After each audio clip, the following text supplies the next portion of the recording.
క్లాస్లో December prelims mains కొత్త class start అవుతుంది. ఈ నెంబర్కి కాల్ చేసి రిజిస్టర్ అవ్వండి. లిమిటెడ్ సీట్సే ఉన్నాయి. 2004 ఎన్నికల ఫలితాలు దేశంలో బీజేపీకి షాక్ ఇస్తే కాంగ్రెస్ కు విజయాన్ని అందించాయి. ఆ ఎన్నికల్లో కాంగ్రెస్ తన మిత్రపక్షాలతో విజయం సాధించింది. 10 ఏళ్ల తర్వాత తిరిగి అధికారంలోకి వచ్చింది. పార్టీ విజయంలో కీలక పాత్ర పోషించిన సోనియా గాంధీయే ప్రధాని పీఠం ఎక్కేందుకు సిద్ధమయ్యారు. అందరూ ఊహించింది కూడా ఇదే. కానీ విపక్షాల నుంచి తీవ్రమైన విమర్శలు. ఒక విదేశీయురాలు భారతదేశ ప్రధాని ఎలా అవుతారంటూ ప్రశ్నలు. ఇటలీలో జన్మించిన సోనియా గాంధీ రాజీవ్ గాంధీని ప్రేమ వివాహం చేసుకున్నారు. భారత పౌరసత్వం పొందిన సోనియా దేశ ప్రధాని అవ్వడానికి ఒప్పుకోలేదు. ప్రతిపక్ష నాయకులు సుష్మా స్వరాజ్, ములాయం సింగ్ యాదవ్, శరద్ పవార్ లాంటి వారు తీవ్రంగా వ్యతిరేకించారు. దీంతో సోనియా వెనక్కు తగ్గారు. మరి ప్రధాని ఎవరా అనే ఉత్కంఠ రేపిన సమయంలో ఆఖరి నిమిషంలో మన్మోహన్ సింగ్ పేరు ప్రకటించారు. ప్రధానిగా మన్మోహన్ సింగ్ ప్రకటన అందరిని ఆశ్చర్యానికి గురిచేసింది. ఆయన శక్తి సామర్థ్యాలపై నమ్మకం లేక కాదు, కానీ అప్పటికే కాంగ్రెస్లో తలలు పండిన నేతలున్నారు. పార్టీలో పెద్ద పెద్ద నాయకులైన ప్రణబ్ ముఖర్జీ, చిదంబరం లాంటి వారిని కాదని మన్మోహన్ సింగ్కే పాలన పగ్గాలు అప్పగించడం సంచలనమైంది. మన్మోహన్ తెలివితేటలు, అపార జ్ఞానం, అంకిత భావంతో పనిచేయడం ఆయనకు ప్రధాని పదవి దక్కేలా చేశాయి. అంతకంటే ఓ నమ్మకస్తుడు కావాలనుకున్న సోనియా గాంధీ మన్మోహన్ను అందలం ఎక్కించారు. అలా మన్మోహన్ సింగ్ భారతదేశానికి మొదటి సిక్కు మరియు హిందూయేతర ప్రధానమంత్రి అయ్యారు. ప్రధానమంత్రి అయ్యాక మన్మోహన్ సింగ్ను విమర్శలు వెంటాడాయి. ఆయనను సోనియా గాంధీ వెనుక ఉండి నడిపిస్తున్నారని, పూర్తిస్థాయి అధికార బాధ్యతలు స్వతహాగా నిర్వహించడం లేదని ఆరోపణలు ఎదుర్కొన్నారు.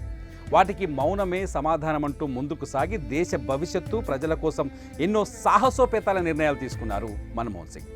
పైకి మృదు స్వభావిలా కనిపించినా దేశం కోసం తీసుకునే నిర్ణయాల్లో ఆయన కఠినంగా వ్యవహరించారు.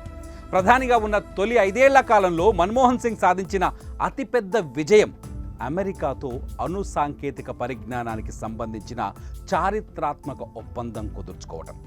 అమెరికాతో అణు ఒప్పందాన్ని వామపక్షాలు వ్యతిరేకించి కేంద్ర ప్రభుత్వానికి మద్దతు ఉపసంహరించుకున్న ఆయన వెనకడుగు వేయలేదు.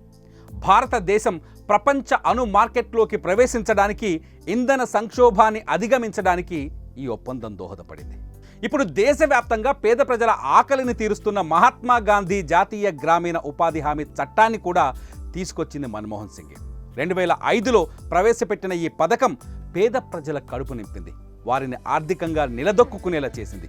ఇప్పుడు అన్నింటికీ ఆధారం ఆధార్ కార్డు కూడా మన్మోహన్ సింగ్ తెచ్చారు. ప్రతి భారతీయ పౌరుడికి ప్రత్యేక గుర్తింపు సంఖ్యను అందించాలనే లక్ష్యంతో ఆధార్ పథకం ప్రారంభించారు.